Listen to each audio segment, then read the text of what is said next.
오늘 말씀은 마태 22장 1절부터 14절의 말씀을 본문 삼아서 유대인들을 위한 혼인잔치 비유라는 주제를 가지고 같이 은혜 나누는 시간 갖도록 하겠습니다.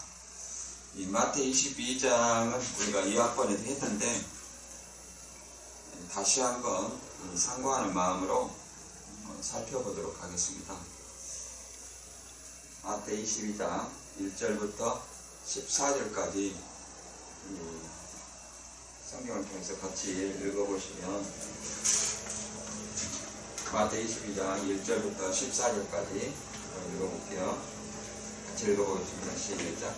예수께서 다시 비유로 대답하여 이르시되 천국은 마치 자기 아들을 위하여 혼인잔치를 베푼 어떤 임금과 같으니 그 종들을 보내어 그 청한 사람들을 혼인잔치에 오라 하였더니 오기를 싫어하거늘 다시 다른 종들을 보내며 이르되 청한 사람들에게 이르기를 내가 오찬을 준비하되 나의 소와 살찐 짐승을 잡고 모든 것을 갖추었으니 혼인잔치에 오소서 하라 하였더니 그들이 돌아보지도 않고 한 사람은 자기 밭으로 한 사람은 자기 사업하러 가고 그 남은 자들은 종들을 잡아 모욕하고 죽이니 임금이 노하여 그 군대를 보내어 그 살인한 자들을 진멸하고 그 동네를 불사르고 이에 종들에게 이르되 혼인잔치는 준비되었으나 청한 사람들은 합당하지 아니하니 네거리길에 가서 사람을 만나는 대로 혼인잔치에 청하여 오르라 한데 종들이 길에 나가 악한 자나 선한 자나 만나는 대로 모두 데려오니 혼인잔치에 손님들이 가득한지라 임금이 손님들을 보러 들어올세 거기서 예복을 입지 않는 한 사람을 보고 이르되 친구여 어찌하여 예복을 입지 않고 여기 들어왔느냐 하니 그가 아무 말도 못하거늘 임금이 사람들에게 말하되 그 손발을 묶어 바깥 어두운 데에 내어 던지라 거기서 슬피 울며 이를 갈미 있게 있으니라 청함을 받은 자는 많되 택함을 입은 자는 적으니라. 부제를 다 넣어야 되는데 못 넣네요.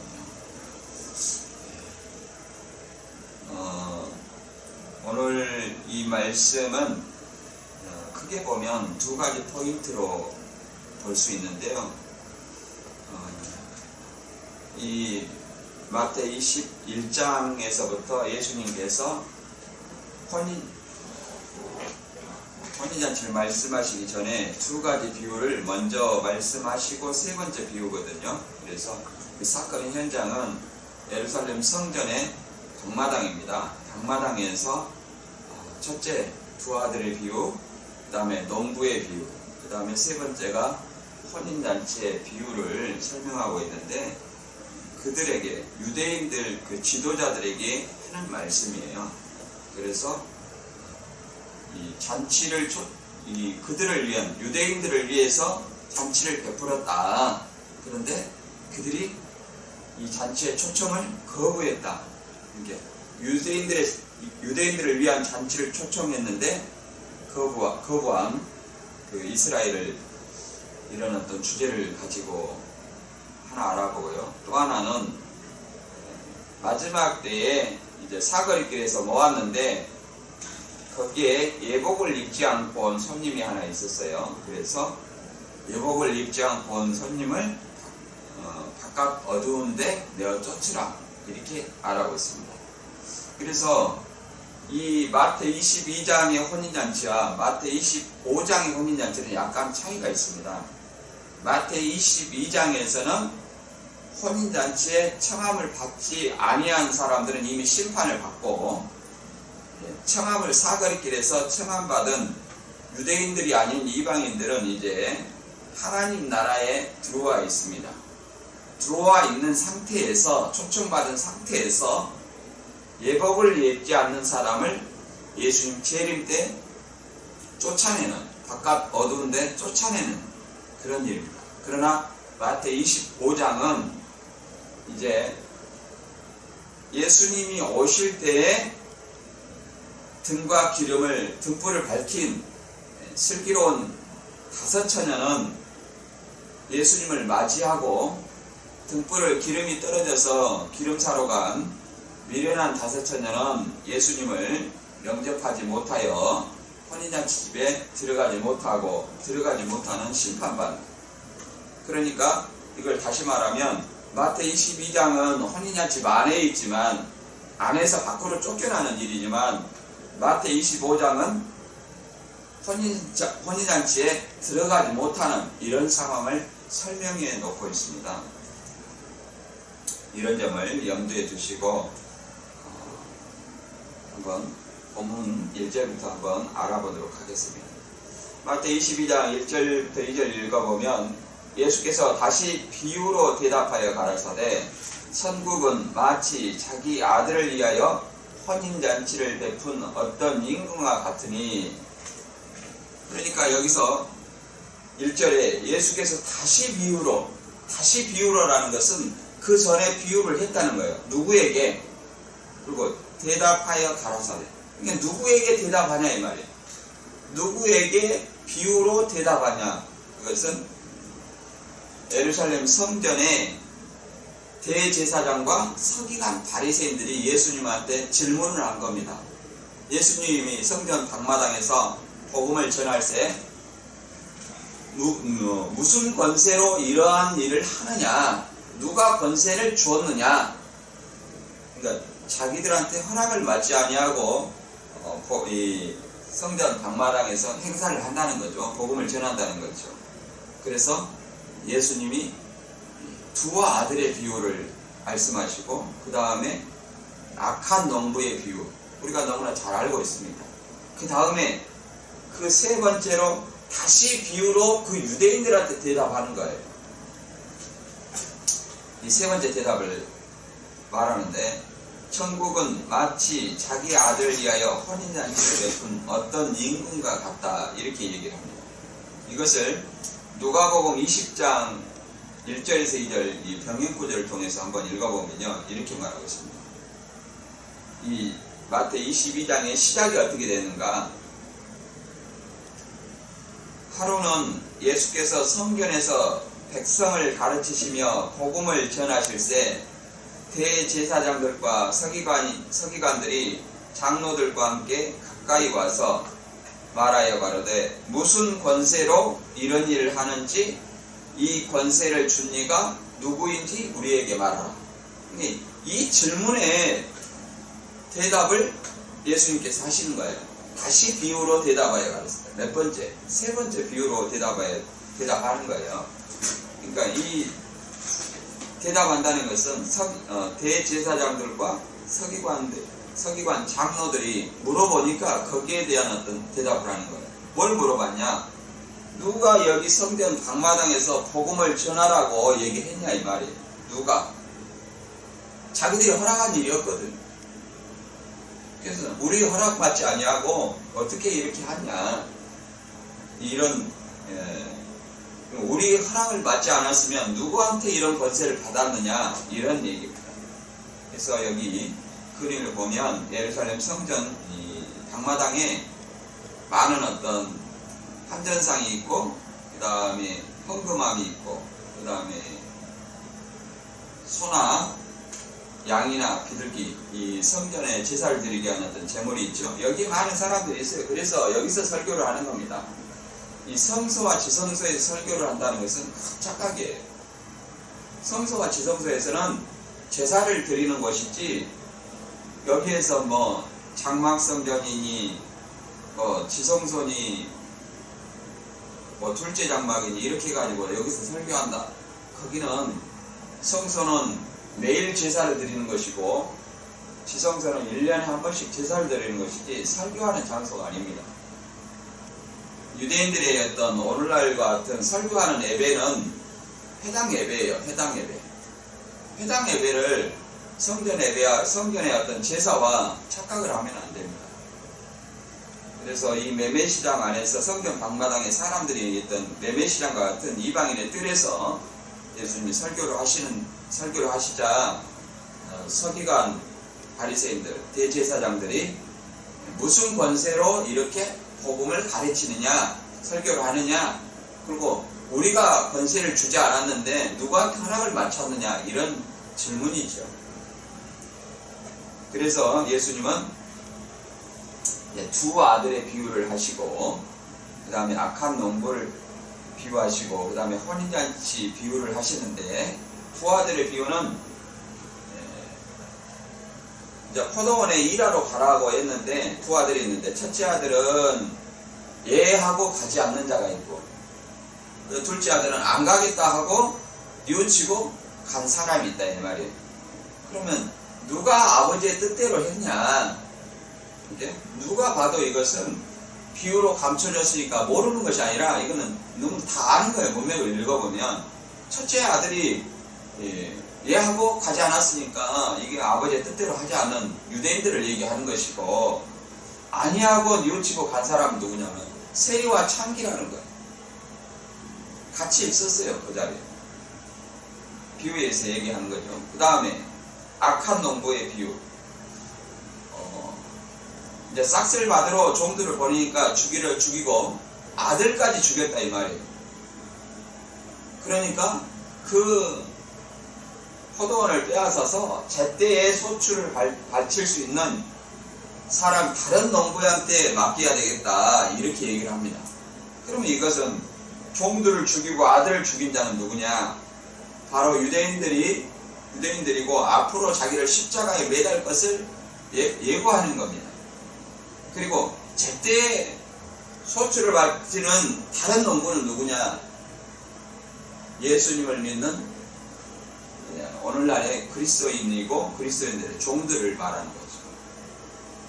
그리고 이제 혼인잔치의 비유는 세 번째 비유입니다. 근데 이 혼인잔치의 비유도 청함을 받았는데 누구한테 청했냐, 이 말. 청함을 받았는데 청함을 거둔 사람이 누구냐?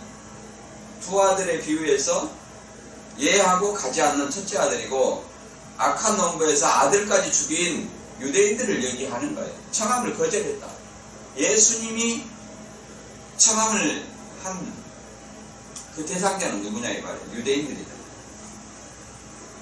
그리고 이 비유는 알지 못했다 하는데 21장 45절에 보면 대제사장들과 바리새인들이 예수의 비유를 듣고 자기들을 가리켜 말씀하신 줄 알았다. 그리고 그렇게 얘기를 합니다. 그러나 백성들이 무서워서 예수를 잡지 못했죠. 그러니까 천국의 비밀을 비유로 말했으니까 아무도 알지 못한다, 이런 것은 오늘날에는 해당되지 않습니다. 그리고 그 나라, 예를 들어서 감추어진 것이 있고 밝히 드러내는 것이 있어요. 감추어진 천국 비밀은 그 당시 예수님에 대해서 얘기를 한 것이고 오늘날에 대해서 얘기를 하는 것은 아닙니다. 이거를 알아야 돼요. 이제 본문 2절부터 한번 읽어보겠습니다. 2절부터 8절까지 제가 읽어볼게요. 혼인잔치에 1차로 청한 사람들이 누구냐? 천국은 마치 자기 아들을 위하여 혼인잔치를 베푼 어떤 임금과 같으니 그 종들을 보내어 그 청한 사람들 혼인잔치에 오라 했더니 오기를 싫어하거든. 다시 다른 종들을 보내며 가로되 청한 사람들에게 이르기를 내가 오찬을 준비하되 나의 소와 살찐 짐승을 잡고 모든 것을 갖추었으니 혼인잔치에 오소서 하라 했더니 저희가 돌아보지도 않고 하나는 자기 밭으로 하나는 자기 상업차로 가고 그 남은 자들은 종들을 잡아 능욕하고 죽이니 임금이 노하여 군대를 보내어 그 살인한 자들을 진멸하고 그 동네를 불사르고 이에 종들에게 이르되 혼인잔치는 예비되었으나 청한 사람들은 합당하지 않다, 이렇게 얘기를 합니다. 그러니까 아들을 위해서, 그래서 예수님을 위해서 하나님이 혼인잔치를 베풀었다, 이게 비유를 하는 겁니다, 사실은. 그래서 종들을 보내서 청한 사람들을 혼인잔치에 오라 했어요. 그 세례 요한이나 이전 선지자들, 메시아를 기다리고 있는 그 사람들에게 세례 요한이 세상죄를 지고 가는 하나님의 어린 양이다, 예수님이 천국이 가까웠다, 예수님을 증거를 했죠. 그러나 그 사람들은 예수님께 나오지 아니했다는 거예요. 오기를 싫어했다. 그러나 계속 보냈죠. 그러나 그들은 오지 않고 예수님은 내가 오찬을 준비하되 나의 소와 살찐 짐승을 잡고 모든 것을 갖추었으니 혼인잔치에 오라 하였습니다. 그러나 뭐 자기 밭으로 자기 상업차로 남은 자들은 종들을 농역하고 잡아 죽인다고 얘기를 합니다. 그러면 임금이 이들을 어떻게 하겠느냐? 살인한 자들을 진멸하고 그 동네를 불사르고 혼인잔치는 예비에 되었으나 그 사람들은 합당하지 않는다 이렇게 얘기를 합니다. 여기서 이제 오찬이라는 얘기가 나오는데 오찬은 유대인들의 오찬하고 우리의 오찬하고는 다릅니다. 유대인들의 오찬하고 우리의 오찬하고 생각은 달라요. 우리는 하루에 뭐 두 끼를 먹는, 우리는 하루에 세 끼를 먹는데 유대인들은 하루에 두 끼를 먹어요. 11시쯤 먹는다는 겁니다. 그리고 저녁에 먹고요. 예, 그리고 나의 소와 살찐 짐승. 예수님이 잡은 소와 살찐 짐승이에요. 초림 때 예수님이 잡은 소와 짐승, 이렇게 생각을 해야 돼요. 근데 풍성하게 모든 것을 갖추었다, 소와 짐승을 잡았다는 것은 이게 배도자다, 멸망자다 이런 어떤 의미가 아니라, 이것이 초림 때 예수님이 소와 짐승을 잡아서 모든 것을 갖추어 가지고 유대인들한테 청했어요. 그런데 그들이 오지 않았다는 거예요. 그럼 이 청함을 했는데 오지 않는 그 사람들은 누구냐? 이제 자기 밭으로 상업차로 가고 종들을 잡아 농역하고 죽인 이 사람들을 살인한 자들을 진멸하고 동네를 불살한다는 것은, 이것은 실제로 그 사람들이 예수님을 십자가에 달고 했지만은 AD 70년에 로마군에 의해서 말 그대로 예루살렘이 무너지고 멸망한 사건이 있었습니다. 이곳을 그림을 통해서 한번 이렇게 보시면, 초림에 1차 청함을 한 사람들은 바로 이 유대인들이에요. 대제사장과 장로들. 그들이 예루살렘 성전에서 물어봤잖아요. 거기에 대답을 하는 거예요. 예수님이 나의 소와 살찐 짐승 오찬이라고 생각을 해야지, 재림 때 오찬이라 이렇게 생각하면 큰 착각입니다. 그래서 그들이 거절하니까 심판하고 다시 2차 청함을 하는 거예요. 2차 청함은 누구예요? 유대인은 선비이지만 2차 청함은 누구한테 청하는 거예요? 이방인들한테 청하는 겁니다. 사거리길이라는 것은. 그래서 우리가 바로 기독교인이죠. 우리 이방인들이 이제 예수님의 하나님 나라의 잔치에 참여한 사람들입니다. 그러나 이 잔치에 참여했다고 중요한 것이 아니라 재림 때 예복을 입지 않는 사람은 쫓겨난다. 이것을 청함을 받은 자는 많되 택함을 입은 자는 적다, 이렇게 말합니다. 택함을 입은 자는 적다. 곧 예복을 입은 사람 적다, 이 말이에요. 그러나 이제 신천지는 이것을 어떻게 부르냐? 장막성전에다 1차 청함, 유대열 장막성전에다 1차 청함을 했는데, 잔치를 배도자와 멸망자를, 나의 소는 배도자고 살찐 짐승은 멸망자다 이렇게 잡아가지고 84년 3월 14일에 초청을 했는데 그들이 안 왔다는 거예요. 그래서 그들을 심판하고 사거리길에 가서 이제 기독교인들을 청하는 거예요. 기독교인들.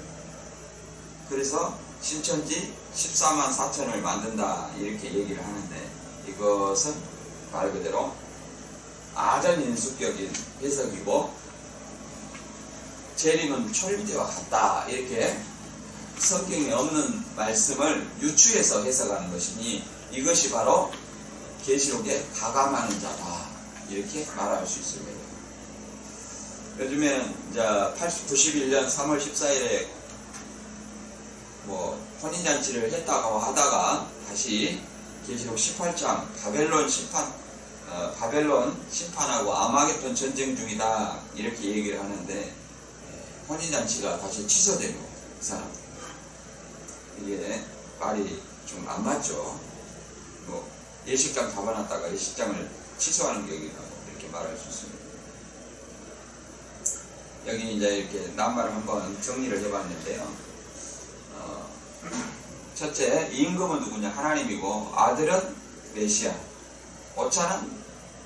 오찬이 소화진승 잡았다 가니까 이것도 비유하게 해가지고 나이소는 패도자다, 나이 살찐짐승은 멸망다, 이것이 아니라 오찬, 예수님이 풍성히 갖춘 오찬이에요.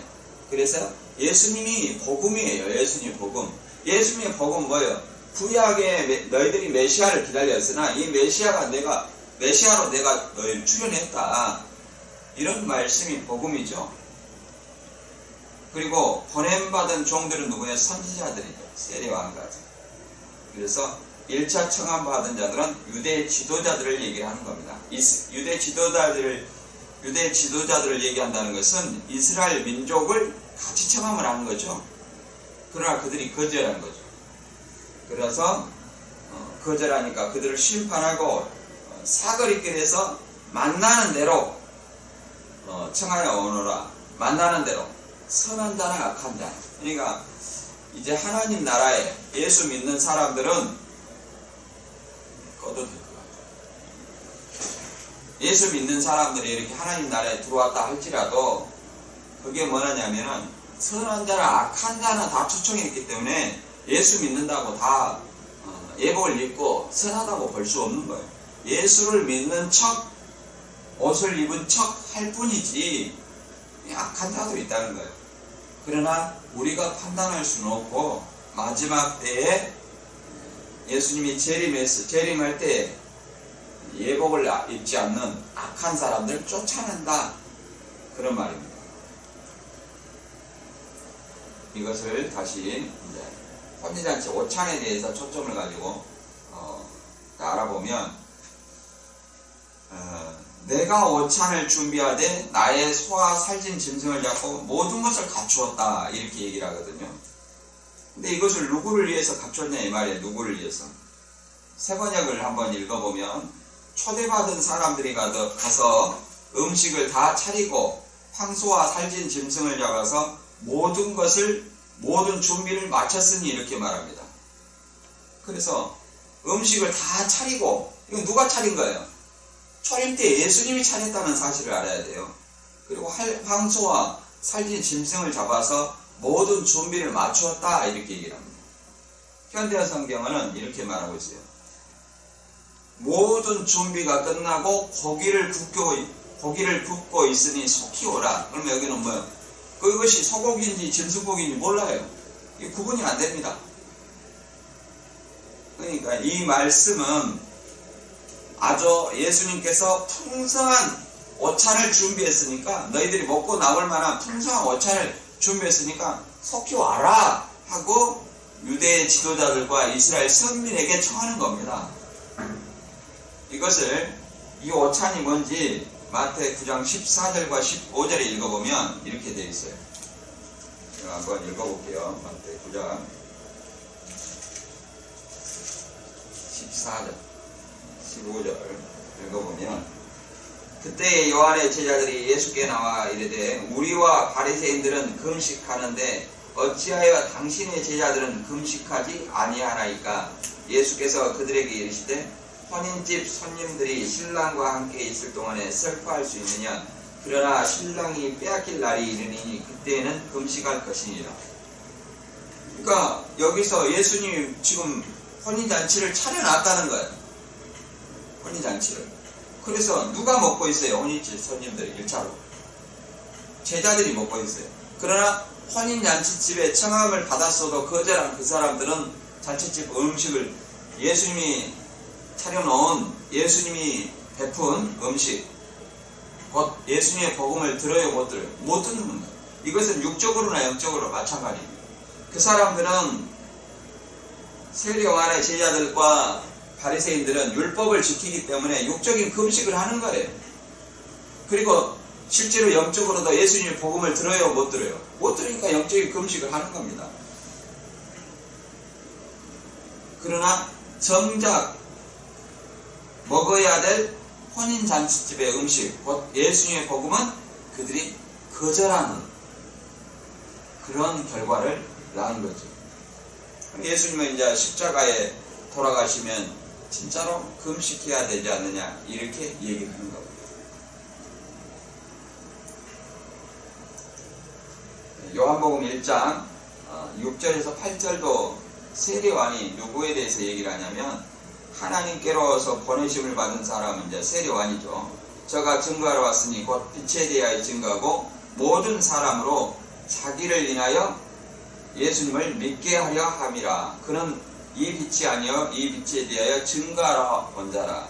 그래서 예수님이 하나님이 세례요한을 통해서 예수님을 증거했고 또 예수님도 자신이 증거했습니다. 그러나 유대인들은 오기를 싫어했다 이렇게 얘기할 수 있습니다.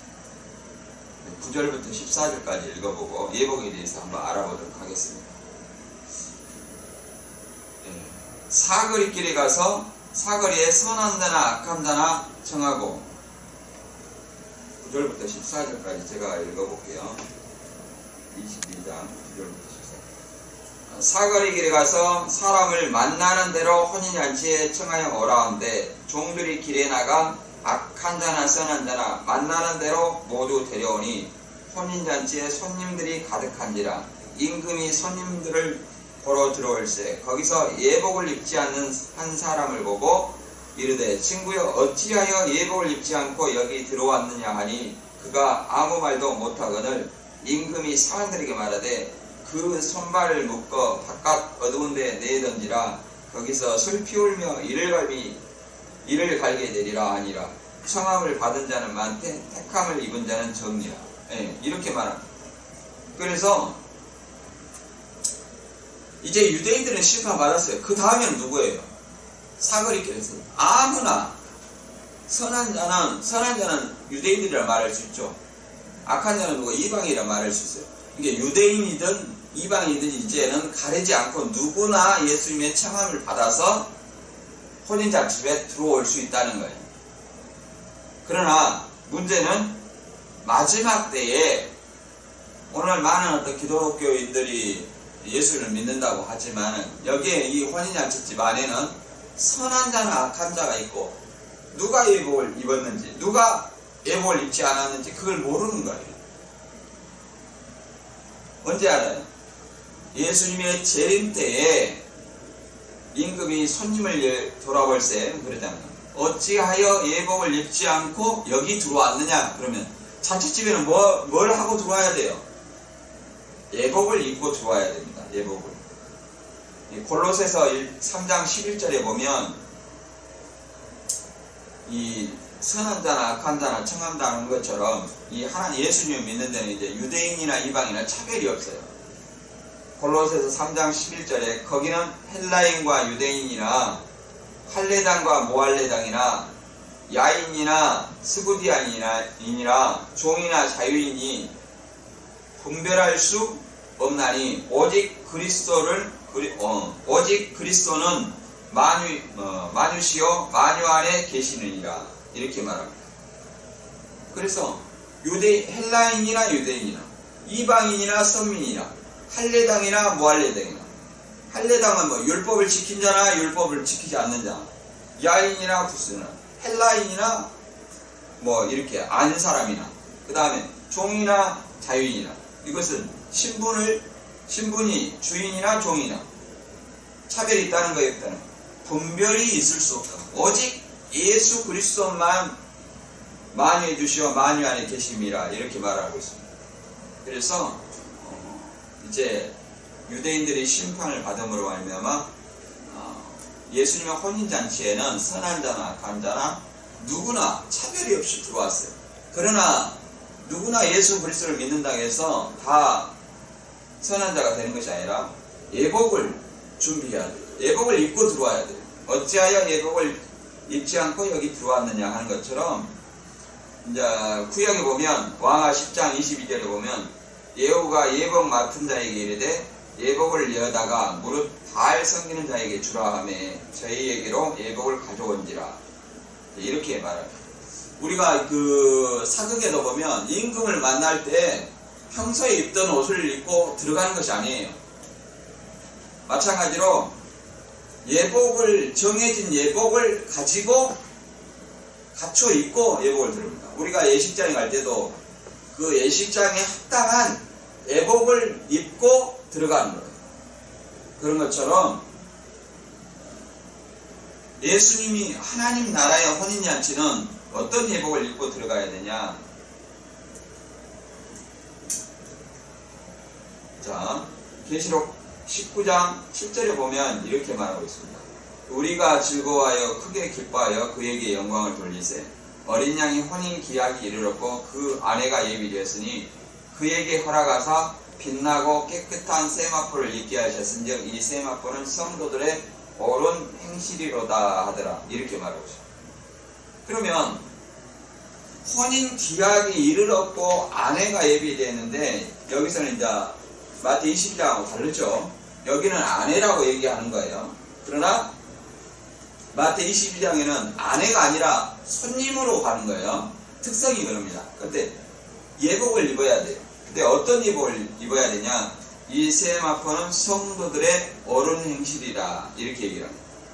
그러면 이 세마포를 입고 가야 된다는 거예요. 혼인잔치에. 옳은 행실. 옳은 행실. 예수님 올 때 옳은 행실을 뭘 얘기하느냐?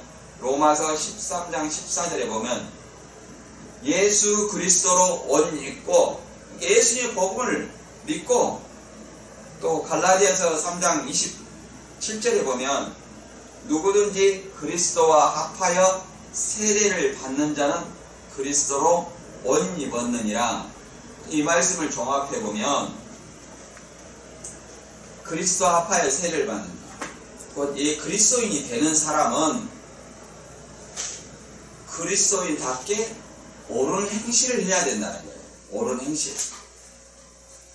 우리가 볼 때 예수를 믿는다 하지만 저 사람이 과연 예수를 믿을까? 이런 생각을 하게 될 때가 많아요. 왜 그러냐면 세상 사람보다 더 악한 일을 하고 입만 열면 이단들은 거짓말을 하잖아요. 그런 것들이 어떻게 옳은 행실이라고 말할 수 있어요? 계시록 14장 4절과 5절에는 이렇게 말하고 있습니다. 그 입에 거짓말이 없고 흠이 없는 자들이더라. 이렇게 말하고 있습니다. 그런데 입만 열면 거짓말이에요. 이게 어떻게 예수 그리스도를 믿는 옳은 행실, 세마포를 입고 하나님 나라에 들어왔다고 말할 수 있겠느냐? 그럼 예수님이 오시면 뭐예요? 예수님 왔다 가면 무조건 쫓겨나는 사람이다. 그래서 우리의 예수를 올바로 믿는 것은 우리의 행실을 잘못된 행실을 고치고 예수 그리스도를 믿어야 됩니다. 여기서 이제 물론 계시록 19장의 어린 양이 아내라는 것은 성도를 얘기해요. 그 부모를 떠나 아내와 아빠여 그 둘이 한 몸이 될지니라. 이것은 그리스도와 교회에 대해서 말한다. 이렇게 얘기를 합니다. 그러니까 여기서는 신랑과 신부는 에베소 5장 31절과 32절에서는 그리스도와 교회에 대해서 얘기하는 겁니다. 그리스도가 신랑이고 교회가 뭐예요? 신부라는 얘기예요. 그러나 마태 22장에서는 그런 비유가 아니에요. 마태 22장의 비유의 목적이 있어요. 예복을 입고 와라. 옳은 행실, 그리스도인으로서 세례를 받고 그리스도인으로서 옷 입고 그리스도인의 행실을 해라. 그런 행실을 준비하고 들어오라는 거예요. 근데 입으로는 예수를 믿는다 하지만은 그 행실이 입만 열면 거짓말하고 안 믿는 사람들에게 본이 안 된다면 그것이 어떻게 그리스도로 옷 입었다고 말할 수 있겠습니까? 그 사람은 악한 자라고 할 수 있고 마지막 때 쫓겨나는 예복 안 입은 사람이 될 수밖에 없다는 것이죠. 우리 자신도 한번 돌아봐야 됩니다. 나는 과연 선한 자인가 악한 자인가? 나는 예복을 입은 자인가 안 입은 자인가? 이 비유의 의미를 다시 정리를 해보면 1차 청함을 거절한 자는 누구예요? 유대 지도자들과 이스라엘입니다. 2차 청한 자는 누구예요? 선한 자나 악한 자나 이방인들이에요. 예수 안 믿는 사람을 청했어요. 그리고 마지막 때에 예수님 재림 때에 거기서 예복을 입지 않는 사람을 쫓아낸다는 것은 그리스도인의 행실을 하지 않는 사람, 예수를 믿지만 그리스도와 합하여 세례를 받아서 그리스도로 옷 입었지만 그 행실이 그리스도의 행실이 아니고 입만 열면 거짓말하고 행실이 불신자보다 더 악하다. 이런 사람은 어떻게 해요? 예수님 마지막 때 심판받을 수밖에 없다. 이렇게 말할 수 있습니다. 그러나 이단들과 좀 비교해보면 이단들은 이 1차 청함을 장막성전이라 얘기를 하고 그 다음에 2차 청함을 기독교인이라 얘기를 하고 또 더 나아가서 지금 예수님이 왔다는 거예요. 84년 3월 14일에. 그러면 쫓아내야 돼요. 이게 기독교와 차이점입니다. 쫓아내야 돼요. 쫓아내고 있습니까? 쫓아내고 있지 않고 14만 4천 모은다 하면서 한 30만 가량 모으고 있죠. 14만 4천이 실수라면 계시록 14장 3절과 4절에 뭐라고 되어 있어요? 새 노래는 14만 4천인 밖에는 배울 자가 없더라. 14만 4천만 배워야지 왜 그 많은 사람이 배우고 있어요? 이것도 실수하게도 말이 안 맞는 얘기예요. 우리 기독교와 큰 차이는 우리는 예수님이 아직 오지 않았어요. 그러나 이단들은 교주한테 예수님 왔어요. 왔으면 모을 것이 아니라 예복 안 입은 사람 쫓아내야 돼요. 이게 근본적으로 다른 의미입니다. 이걸 우리는 좀 분별해서 알아야 돼요.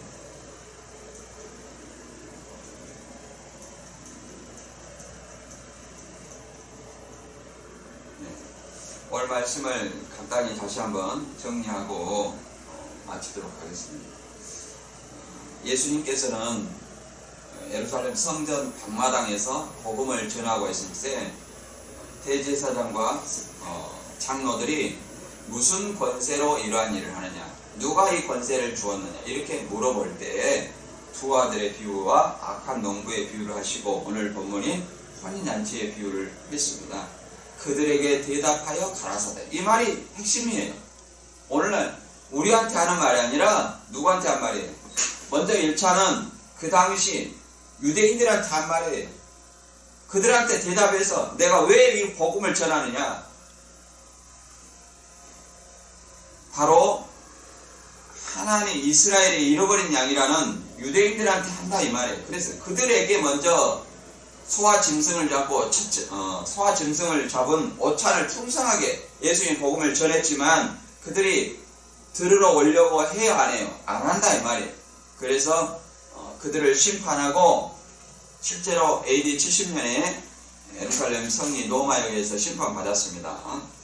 그리고 사거리 길에 가서 이제 스데반 순교로 인해서 많은 어떤 복음이 이방에 전파되기 시작했고 우리 기독교인들이 많은 믿게 되어 있습니다. 그러니까 기독교인들이 하나님 나라의 잔치에 들어왔으나 선한 자나 악한 자나 들어와 있고 예복 입은 자나 안 입은 자나 섞여 있다는 사실이에요. 쉽게 말해서 청함을 받은 자는 많아요. 그러나 나중에 누가 택함 받을지는 우리 자신들이 한번 본문을 통해서 생각해 봐야 된다. 나는 과연 하나님 나라에 합당한 예복을 입고 있는가? 합당한 행실을 하고 있는가? 과연 또 이방인들에게 본이 될 수 있는 행동을 하는가? 이렇게 생각을 해봐야 됩니다. 그래서 계시록 3장 20절의 말씀처럼 내가 문 밖에서 두드리노니 누구든지 내 음성을 듣고 문을 열면 내가 그에게로 들어가 그로 더불어 먹고 그는 나로 더불어 먹으리라. 이런 어떤 예수님과 교제할 수 있는 그런 사람이 되어야 된다. 마지막으로. 그리고 베드로전서 2장 12절에 보면 예복의 행실이라고 그랬죠. 너희가 이방인 중에서 행실을 선하게 가져 너희를 악행한다고 비방하는 자들로 하여금 너희 선한 일을 보고 권고하시는 날에 하나님께 영광을 돌리게 하려 함이라. 그러잖아요. 이방인들에게 좀 너희를 비방하더라도 행실을 선하게 가지라는 거예요. 근데 입만 열면 거짓말하고 모략이다 이렇게 하고 또 신앙인으로서 본이 안 된다면 그것이 어찌 예복을 입은 자라 할 수 있겠습니까? 저와 여러분이 예수님의 혼인잔치에 성함을 받은 자로서 선한 자, 곧 예복을 입은 자처럼 옳은 행실로서 하나님께 영광을 돌리는 저와 여러분이 되기를 기도합니다. 오늘 말씀 여기서 마치겠습니다.